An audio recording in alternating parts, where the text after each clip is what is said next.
Let's go. That's right na. So, ayun na nga.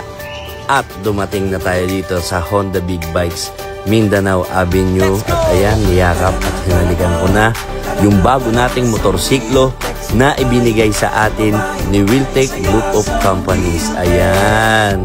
Napakasaya ng araw na to dahil meron na naman akong bagong achievement.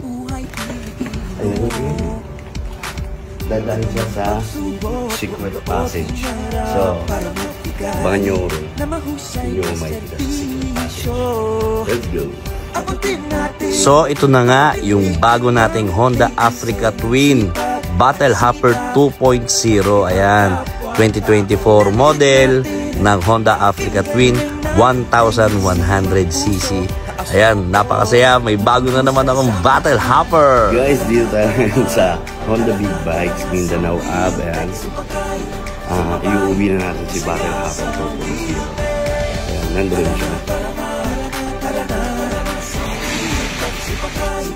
At syempre, napaka-espesyal ng araw na to dahil pangatlong taon na natin dito kay Wiltech at pinagkakatiwalaan pa rin tayo. So, ito tinanggal natin to dun kay Battle Hopper.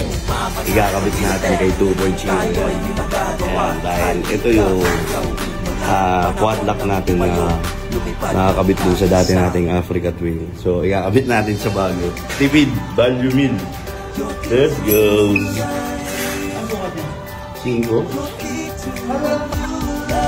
Grabe, ayan, nafe-feel ko na naman yung pakiramdam nung una kong nahawakan ang Honda Africa Twin. Ayan, ang sarap sa pakiramdam at parang atat na agad akong mag-rides gamit si 2.0. Let's go! That's right na! At syempre, hindi mawawala yung tradisyon natin.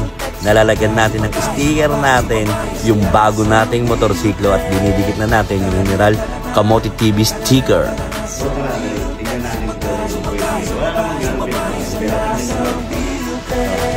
Sinususi.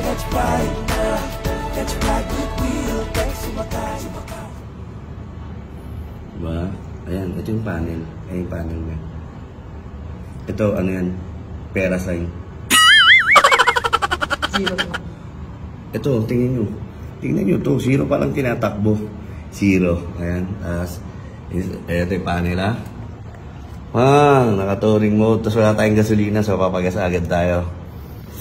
Wala pang tinatakbo. 0 pa. Diba? Ito yung mga modes niya, no? So, wag muna natin itong i-ano. Dahil mag-ano muna tayo. Isa-soundcheck na lang muna natin to, ha? Pakinggan nyo to.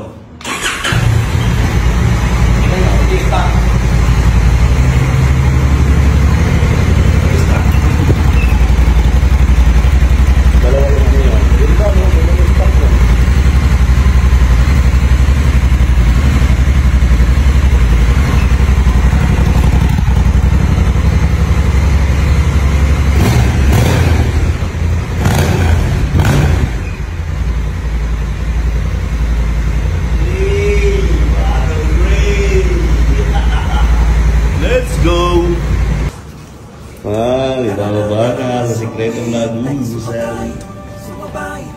At ayun na nga, at natupad na naman ang isa sa mga pangarap natin. Maraming salamat, Wiltech Group of Companies. Ayan, pangatlong taon na natin tong pagsasama at marami pa tayong mga taon na pagsasamahan. At syempre sa mga kaibigan tunay natin, meron ding mga nakalaang blessing sa atin. Basta depende sa kung ano yung ginagawa natin para makuha natin to. At syempre, huwag tayong manlalamang ng kapwa para naman mas madali at bukang kamay na ipagkakaloob sa atin anuman yung mga panalangin natin at gusto nating mangyari sa buhay. So, let's go! Let's go! That's right na!